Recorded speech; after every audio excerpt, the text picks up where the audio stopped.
I'm fine with having the public hearings. Yeah. Me too. Okay. Yeah, and then Yeah, postpone because after that. my problem is going to be with the applicant who has come a very long way in a very willing fashion to address a lot of the concerns. In fact, I would say all of them. But I know that they have some deadlines as well. So I wouldn't want to do anything that's going to put that in jeopardy. So Who did he discuss all the concerns with?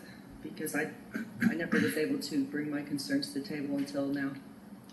So who were the concerns He's discussed been working with? with staff for the whole time as we go through the PDD discussion process. I know That was they've it? also I'm aware that they've also.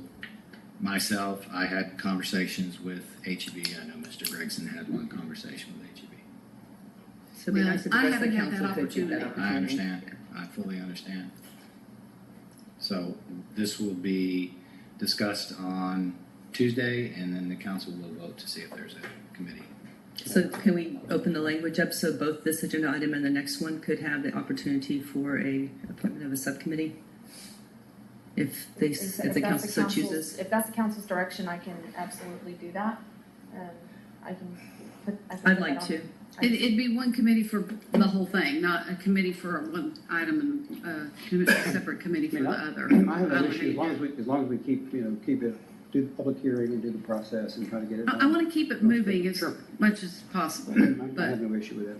And I knew I had some unresolved questions after Monday, but after hearing from the public and people have they're coming up with some slightly different things, and that's why I'm not ready. Well, I understand that. I'm kind of wondering why we can't have that meeting with HEB prior to Tuesday. Why Can we do can't it you all Monday? meet with them then?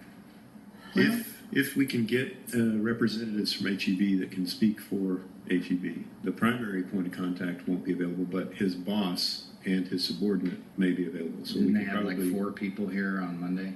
Yeah, they did. They had engineers, they had the whole thing. So we can probably try and set something up with them on Monday. But how would we have a council-appointed subcommittee to meet with them? What, does it have to be a committee, or couldn't you just ask your questions and get an answer? I mean, you said you had questions. Because if you have more than 3 council members meeting with them before a zoning change, it really breaks the Texas Open Meetings Act. It's not transparent government transparency. So I think if we have, Can they meet with them directly? you guys have already met with them, so one of us can only meet Well, with them at this the point. guy that we met with is, No,